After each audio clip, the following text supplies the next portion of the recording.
முதலமைச்சர் ஸ்டாலின் தமிழக மக்களை வஞ்சிப்பதாக பாஜக மூத்த தலைவர் தமிழிசை சவுந்தரராஜன் விமர்சித்துள்ளார். கோவை மாவட்டம் மேட்டுப்பாளையத்தில் செய்தியாளர்களுக்கு அவர் அளித்த பேட்டியை மினி டாக்ஸ் பகுதியில் தற்போது பார்க்கலாம்.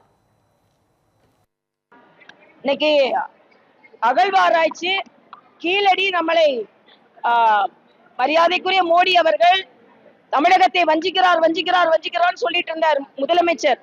இன்னைக்கு கீழடியில 11வது அகழ்வாராய்ச்சிக்கு நிதி ஒதுக்கப்பட்டிருக்கிறது. இதற்கு ஏற்கனவே நிதி ஒதுக்கினது மரியாதைக்குரிய பாரத பிரதமர் தான். அதனால தமிழக முதலமைச்சர் இனிமேல் தமிழகத்தின் தொன்மையை கொண்டு வருவதில் மோடி எதிர்க்கிறார் என்ற வார்த்தையை சொல்லக்கூடாது என்று நான் தெரிவித்துக் கொள்கிறேன். அதே மாதிரி இன்னைக்கு கல் இறக்குவதை கைத்தொழிலாக சேர்த்திருக்கிறார் மரியாதைக்குரிய மோடி அவர்கள்.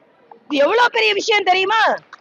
6வது தொழில் 138 தொழில் கை தொழிலாக அங்கீகரிக்கப்பட்டிருக்கிறது. இதுல கல் இறக்குவது அதுக்கு ஒரு கார்டு கொடுக்கறாங்க. இன்னைக்கு தமிழ்நாட்டில இருந்து முதல் கார்டு வாங்கப்பட்டு இருக்கிறது. அதனால இன்றைய காலகட்டத்துல மரியாதைக்குரிய மோடி அவர்கள் தமிழை பற்றி பேசுகிறார், தமிழ்நாட்டை பற்றி பேசுகிறார். தமிழை வஞ்சிப்பது ஸ்டாலின் அவர்கள் தான். 1000 ரூபாய் கொடுத்தா பெண்களுக்கு போதும்னு நினைக்கிறாங்க. ஆனா சுயசார்பாளர்களாக பெண்களை வளர வேண்டும் என்று மோடி நினைக்கிறார்.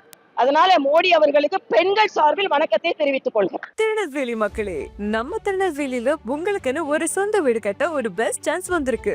S, launching G Square Artistic Enclave Thachanallur. திருநெல்வேலியோட ஃபர்ஸ்ட் எவர் கேட்டட் கம்யூனிட்டி, அதுவும் அமிர்தா வித்யாலயம் பக்கத்திலேயே. நம்ம G Squareல மட்டும்தான் no middle man, so no extra charges. அதனாலேயே market price 30 lakhs per cent இருக்கும்போது G Square பிரைஸ் ஒரு சென்ட்டுக்கு வெறும் 6.9 lakhsல கொடுக்க முடியுது. திருநெல்வேலியில எங்க வேணா தேடி பாருங்க, இதை விட கம்மியான பிரைஸ்ல இவ்ளோ தரமான கம்யூனிட்டி கிடைக்க வாய்ப்பே இல்ல. சோ சான்ஸை மிஸ் பண்ணாம இன்னைக்கே உங்க பிளாட்டை புக் பண்ணிருங்க. G Square Artistic Enclave.